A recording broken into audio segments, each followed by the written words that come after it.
अल्लाह ताला तमाम चीजों से पहले तुम्हारे नबी के नूर अपने नूर के पैदा किया হে জাবের তোমার নবীর নূর আল্লাহর নূর থেকে সর্বপ্রথম আল্লাহ সৃষ্টি করেছেন সুবহানাল্লাহ শুধু তা নয় বাবা এই কিতাবের 183 পৃষ্ঠার মধ্যে কি লিখেছেন বাবা এই যে বাবা দেখছেন দাগাল এখানে বাবা লিখতেছেন আমার আপনার নবী এমন একজন নবী যিনি রোজা মুবারকে তাকিয়া সবকিছু দেখতে পারে আচ্ছা এই আকীদা আমাদের আছে কি নাই আজকের মাহফিলে আমরা যারা বসছি আমাদের খবর নবীজির কাছে আছে কি নাই আমাদেরকে দেখে কি দেখে না এই দেখেন আসসাফ আলী থানভী স্বীকার করছেন তাদের আখাবির আসসাফ আলী থানভী উনি লিখতেছেন আপ সাল্লাল্লাহু আলাইহি সাল্লাম অর্থাৎ আমাদের রাসূল পাক সাল্লাল্লাহু আলাইহি সাল্লাম को सूरा या 11 सितारा नजर आया करता है सुबहानाल्लाह बाबा আমার আপনার নবীর দৃষ্টি শক্তি এত ছিল যে নবীজি দুনিয়া জমিনে থাকিয়া 7 আসমানের উপরে সূরা নামক 11টা নক্ষত্র ছিল এটাও আমার দয়ার নবী দেখতে পেতেন সুবহানাল্লাহ তো নবীজি দুনিয়া জমিনে থাকিয়া 7 আসমানের উপরে দেখতে পারেন তাহলে আমার আপনার নবী কি রোজা শরীফ থেকে আমরা সবাই দেখে কি দেখে না বলেন দেখে কি দেখে না এই আসসাফ আলী থানভী আরো লেখেন কি লেখেন দেখেন যে আমার দয়াল নবী সম্পর্কে লিখতেছেন आप सल्लल्लाहु अलैहि वसल्लम ने जोस वक्त कुरैश के सामने বাইতুল মুকাদ্দাস का नक्शा बयान करता है সুবহানাল্লাহ আমার দয়াল নবীর সামনে কাফেররা মুনাফিকরা এসে বলল এ মুহাম্মদ তুমি যদি গায়বের খবর জানো তুমি বলো তুমি নাকি নবী শব্দের অর্থই গায়বের খবরদাতা তা যদি সত্য হয় তাহলে তুমি বলো তো এই মুহূর্তে বাইতুল মুকাদ্দাসের মধ্যে কয়টা দরজা আছে কয়টা জানালা আছে বলতে পারবে আমার দয়াল নবী হেনা তাকিয়া সব নকশা বলে দিলেন ওইটা দরজা ওইটা জানালা ওইটা গেট ওইটা এই আছে এতন মুনাফিকরা এখানে গিয়া দেখেন নবীজি যেভাবে বললেন এতটি পেয়ে গেলেন চিৎকার দিয়ে এখন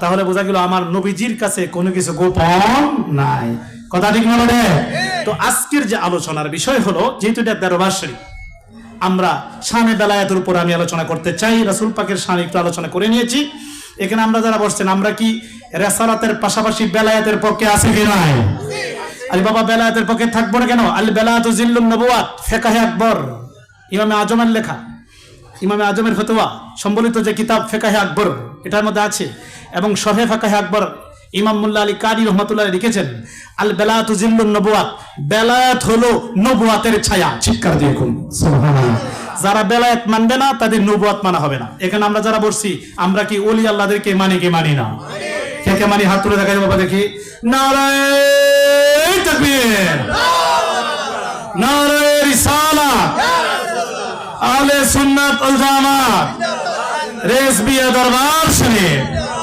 সবাই বলি মারহাবা আমরা কিন্তু ওলি আল্লাহর পক্ষে এখন বাবা ওলি আল্লাহর পক্ষে কেন থাকবো না গভীর খেল বাবা এখানে আমরা যারা বসা আছি আমরা কি বাবা নামাজের পক্ষে আছে কি নাই আছে কি নাই নামাজ যে আমরা পড়ি আমার দিকে তাকান না হলে কথাটা বুঝে আসবে না ফরজ নামাজি হোক ওয়াজিব নামাজি হোক সুন্নত নামাজ হোক নফল নামাজ হোক প্রতিটা নামাজের মধ্যে একটা সূরা লাগে এই সূরা না পড়লে নামাজ হবে না এই সূরাটার নাম হলো সূরাতুল ফাতিহা কথা ঠিক না আচ্ছা সূরা ফাতিহা ছাড়া নামাজ পড়া যাবে তাহলে আমি জানতে চাই সূরা ফাতিহার মধ্যে বাবা 7টি আয়াত এর মধ্যে 4টি আয়াত হলো আমার আল্লাহর প্রশংসা সানা সিফত আর 3টি আয়াত হইল আবেদন মানে দরখাস্ত আমরা আল্লাহর কাছে প্রতিদিন প্রতি রাকাতে যখন নামাজ পড়ি আল্লাহর কাছে 3টি আবেদন করে আসছি 3টি আবেদন কি কোনোদিন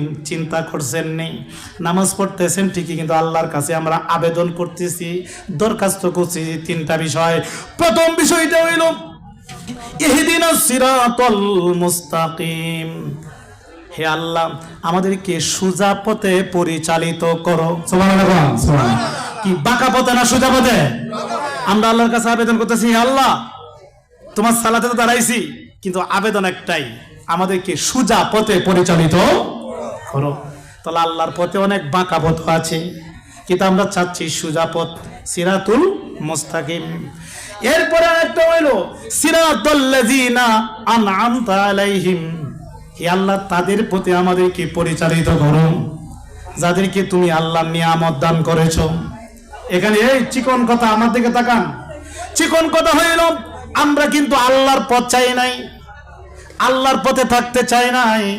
আমরা কিন্তু বলতেছি আল্লাহ গো, তুমি যাদেরকে নিয়ামত দান করেছো, এই নিয়ামত প্রাপ্ত বান্দাদের পথে আমাদেরকে পরিচালিত করো। সুবহানাল্লাহ। কাদের পথে? নিয়ামত প্রাপ্ত বান্দাদের পথে। তাহলে বোঝা গেল নিয়ামত প্রাপ্ত বান্দাদের পথটাই হলো আল্লাহর পথ।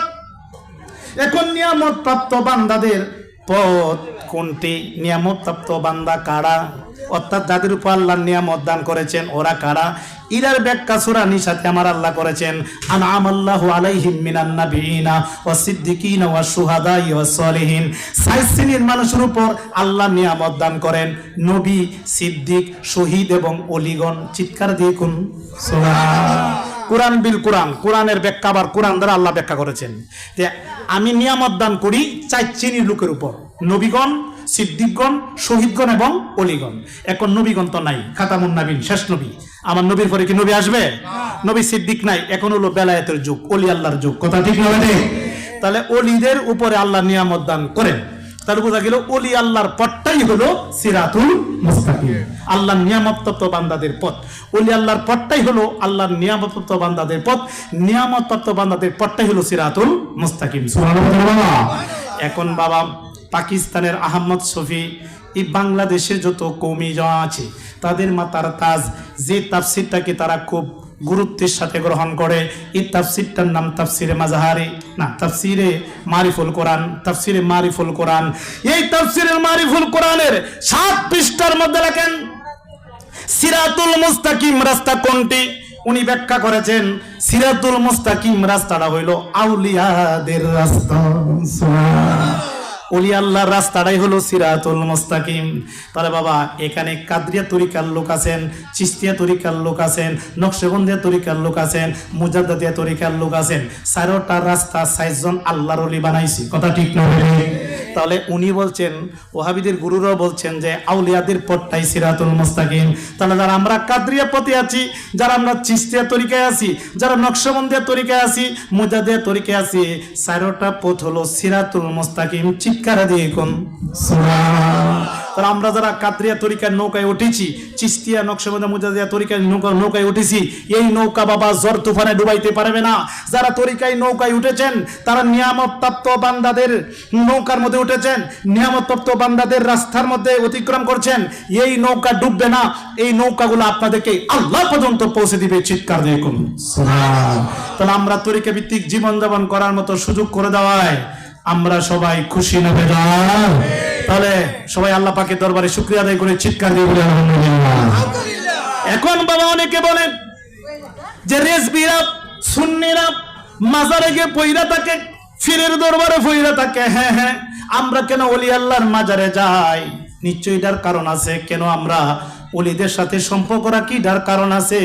কারণ ওলিদের সাথে সম্পর্ক রাখতে বলছেন আমার আল্লাহ। চিৎকার দেখুন সুবহানাল্লাহ।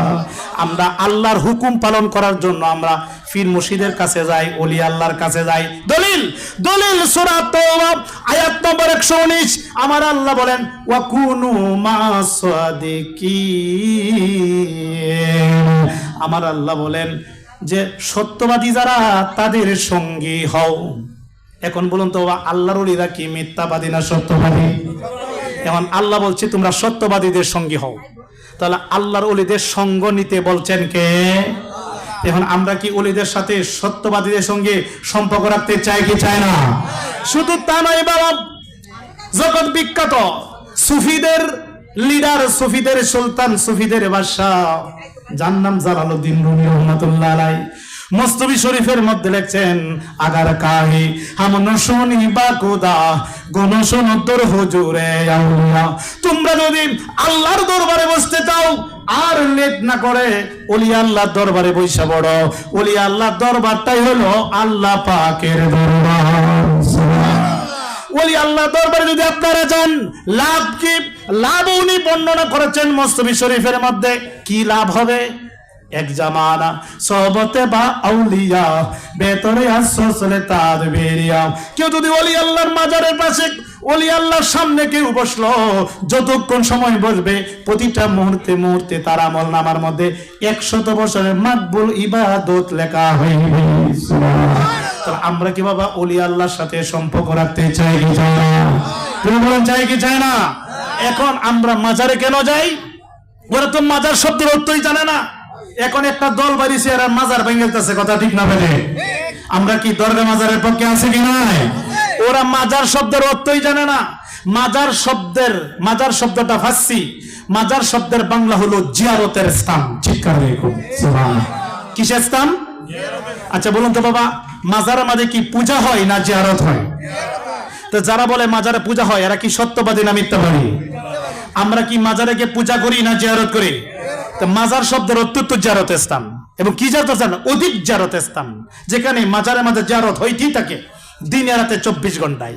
এক গ্রুপ যায় আরেক গ্রুপ আসে, এক গ্রুপ যায় আরেক গ্রুপ আসে, এভাবে সারা দিন রাত 24 ঘন্টায় মাজারের মধ্যে জিয়ারত হইতেই থাকে। এই জন্য এটাকে জিয়ারতের স্থান বলা হয়। মাজারে কি হয়?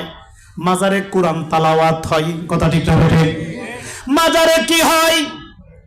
মাজারে জিয়ারত হয়, মাজারে কোরআন তালাওয়াত হয়, মাজারে নফল নামাজ পড়া হয়, মাজারে বাবা গো জিকির আজকার করা হয়, মাজারে 1 বার সূরা ফাতিহা, 3 বার সূরা ইখলাস, 11 বার দরুদ শরীফ পড়া হয়, মাজারে মিলাদ কিয়াম করা হয়, কথা ঠিক না? এই কাজগুলা খারাপ না ভালো? এখন আল্লাহর ওলিরা বলছেন মাজারে জিয়ারত হয়, কারণ মাজারে গেলে বরকত পাওয়া যায় এবং মাজারে গেলে দোয়া কবুল হইয়া যায়। আপনারা কি জানেন? মাজার হলো দোয়া কবুলের স্থান। কেউ যদি মুসিবতের মধ্যে পড়েন, কেউ যদি বিপদে পড়েন, যদি ওলি আল্লাহর মাজার জিয়ারত করে যদি এই মুসিবতের জন্য আল্লাহর কাছে প্রার্থনা করুন, সাথে সাথে দোয়া দ্রুত গতিতে কবুল হইয়া যাইবে। তাহলে কি আমরা ওলি আল্লাহর মাজারে যেতে চাই কি চাই না? এই যে বাবা দেখছেন কিতাব, এই যে নাম রুদ্দুল মুহতার ফতোয়াই শামী, যেরকম ফতোয়াই শামী, জিলদে আওয়াল প্রথম খণ্ড, এটা আরবি কিতাব। হ্যাঁ, এখানে এই কিতাবের 149 পৃষ্ঠা। জোরে বলুন কত? আওয়াজে বলুন কত? দেখছেন এটা দাগা গেছে, দেখা যা? এটা আমার আঙ্গুলের সাথে, হ্যাঁ, গোলাপি কালার দেখা যা? হ্যাঁ, এখানে কি লেখা?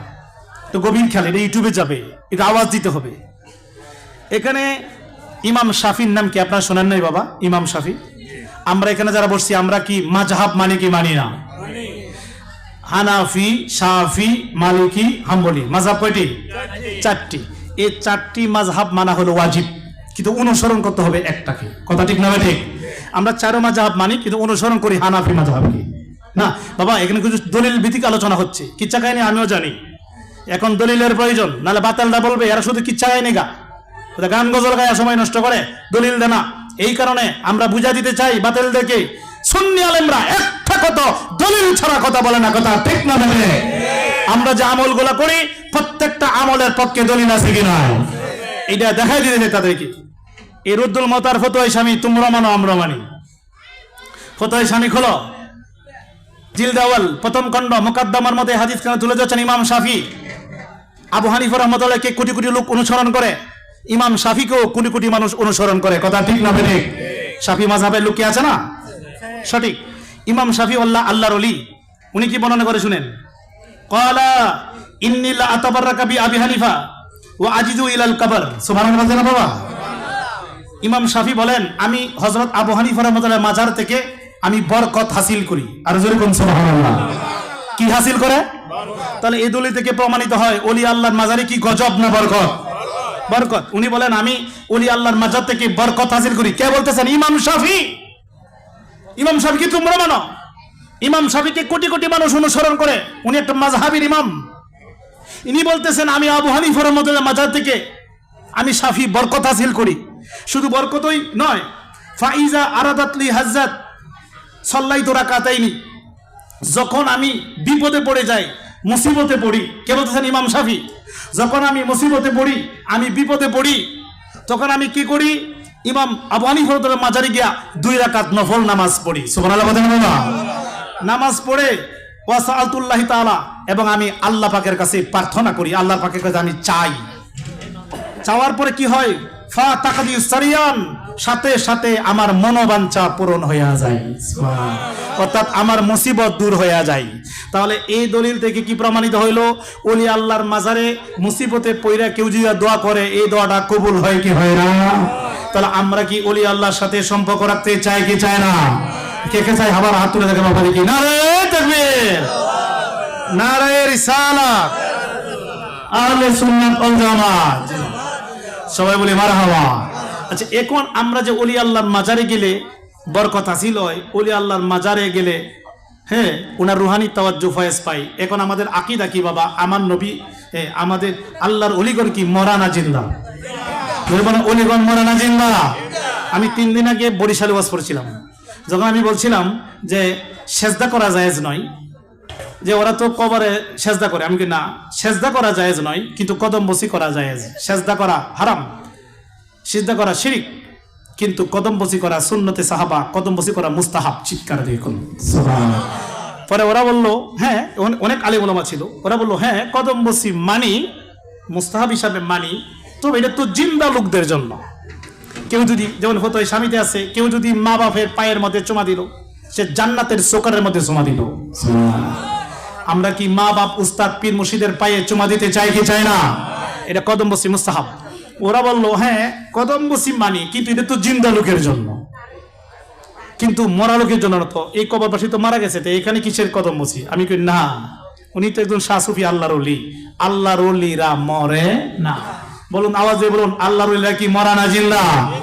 আমাদের আকীদা কি ওলিগণ মরা না জিন্দা? আমরা যে ওলিদের কদমে গিয়ে চুমা দেই, ওলিদের গিলাফের মধ্যে গিয়ে চুমা দেই, আমরা কি মরা ভেবে না জিন্দা ভেবে? এই যে বাবা কিতাব মেরকাতুল মাফাতি, এই যে নিচে যে কিতাবটা দেখছেন, এটার নাম হলো মেশকাতুল মাসাবি। এই কিতাবটা আজ থেকে প্রায় 1200 বছর আগের কিতাব। আর কুজুরে বলতেন সুবহানাল্লাহ, কত বছর আগের? ওটা তারা পরে আমরা পড়ি, এটার সরা হলো এটা, এটাও তারা পরে, এটা কবি মাদ্রাসায় পড়ানো হয়। এটার নাম হলো মেরকাতুল মাফাতি। এই কিতাবের পৃষ্ঠার নাম্বার হলো 414। জোরে কোন কত? আপনার কি কষ্ট হইতেছে বাবা?